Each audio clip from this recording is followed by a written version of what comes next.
ABP Ganga.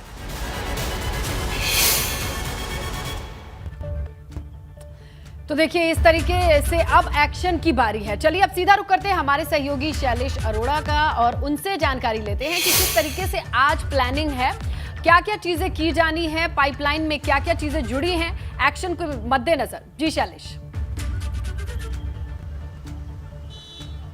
बिल्कुल, देखिए मुख्यमंत्री के जो निर्देश है, अगर उनकी बात करें तो उसी का असर है कि कल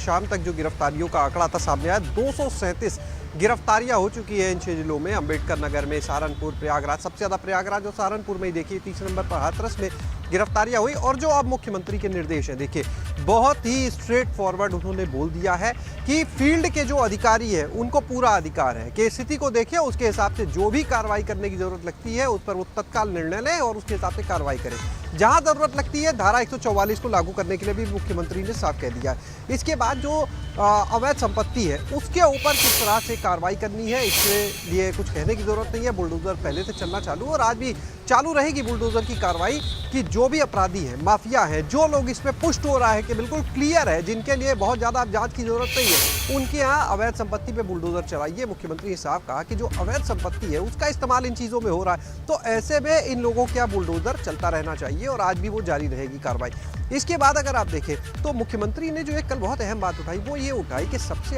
ये बहुत ही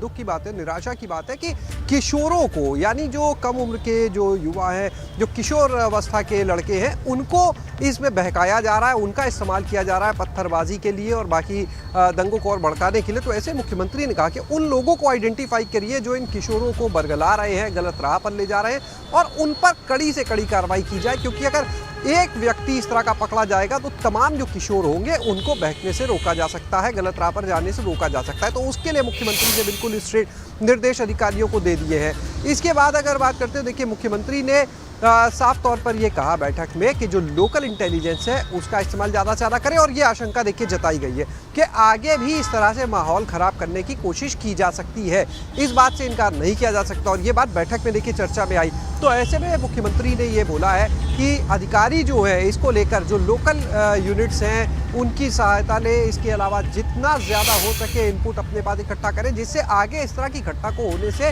रोका जा सके। जो लोग ऐसी प्लानिंग कर रहे हैं उनको पहले ही धर दबोचा जाए, इस तरह के निर्देश देखिए मुख्यमंत्री की तरफ से दिए गए। और आपको बता दें, पूरे प्रदेश में एलआईयू को पूरी तरह से अलर्ट पर रखा गया है। जो खुफिया एजेंसियां हैं उनको पूरी तरह से अलर्ट पर रखा गया है, वो अपना काम कर रही हैं और निश्चित रूप से उनकी कोशिश यही है कि कैसे उन लोगों को पहले ही चिन्हित करके धर दबोच ले जो इस तरह की जो घटनाएं हो रही हैं लगातार। जैसे कानपुर की चाहे घटना की आप बात करें, कानपुर के बाद 3 जून को देखिए कानपुर होता है, 10 जून को जुमे की नमाज के बाद में जिस तरह से तमाम शहरों में इस तरह की हिंसा भड़काने का काम किया गया, उसको आप देखिए, उपद्रवी जो थे उनको देखिए, तो साफ ये क्लियर कट बिल्कुल निर्देश है कि किसी को बख्शा नहीं जाएगा, सबके ऊपर कड़ी से कड़ी कार्रवाई की जाएगी। और जो बुलडोजर की कार्रवाई को देखिए तत्काल चालू करने के पीछे मकसद भी यही है कि जब कुछ लोगों पर तत्काल कार्रवाई होती दिखेगी तो एक मैसेज जाएगा, जो तमाम लोग आगे के लिए इस तरह की प्लानिंग कर रहे हैं उनके मन में एक डर बैठेगा कि अगर गलत करते पकड़े गए तो बचेंगे नहीं। तो ऐसे में ये मैसेज देने की भी कोशिश है और यही वजह है